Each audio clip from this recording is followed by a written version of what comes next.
Okay, so I have gone through and created my little stacks, and I decided to leave this one because I just want to show you that if you ended up with a different color on your top piece, it doesn't matter. As long as inside you have all four colors. You know, I have for my fabric colorway, I have all four represented in each of these little subgroups. So this one also, same four colors, just my top one's just different. All right, so now our next step, and this is our last step for sorting, is to remember that these 5 stacks all play an individual role in the quilt. For that reason, we are going to, at the end of this, be placing 1 stack on its own, another stack on its own, and 3 stacks can stay together. Okay, so I'm just gonna start with this one, and there's nothing very difficult about this. I'm going to recall which fabrics I selected from my colorway to be my A, B, C, and D. And for me, I'm going to be matching an A and a D, which in my case is this combination. And I'm going to be matching a B and a C together. And you can just use a pin. I'm going to use a clip. Doesn't matter. But I'm going to clip these together because they are, well, actually, let's pin. It's going to, hang on one second. Let me grab them. Mr. Pins, you've got to be hanging around back here somewhere.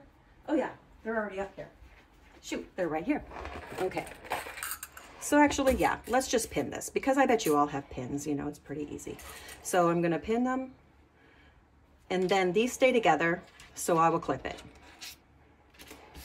Okay, my next one, I'm going to sort my navy cream because those are my A and D fabrics, and these are my B and C fabrics.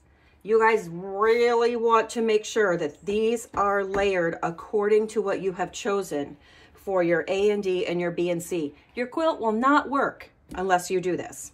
So really, really, really important at this point to be sure that, because remember, if you recall when you cut your fabric, 2 of your fabrics had more in it than being cut than the other 2. And for that reason, when we put these into blocks, they need to be represented on opposite sides so that when we have that extra fabric and it goes in, it will be matching. Each stack will actually has one of the colorways being their extra fabric and one of the colorways being the lesser. So don't worry too much about that, except that you want to pay attention to putting the right 2 together. So here's my second stack. At this point, you're probably like, either you're thinking I'm like a genius, or you're like, this girl, what does she do? She just shuffles fabric and then makes a quilt out of it.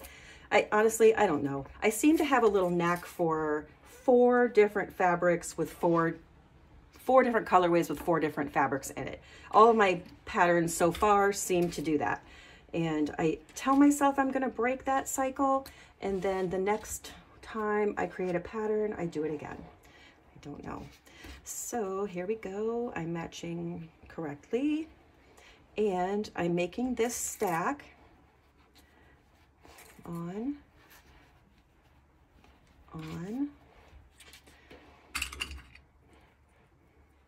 clip.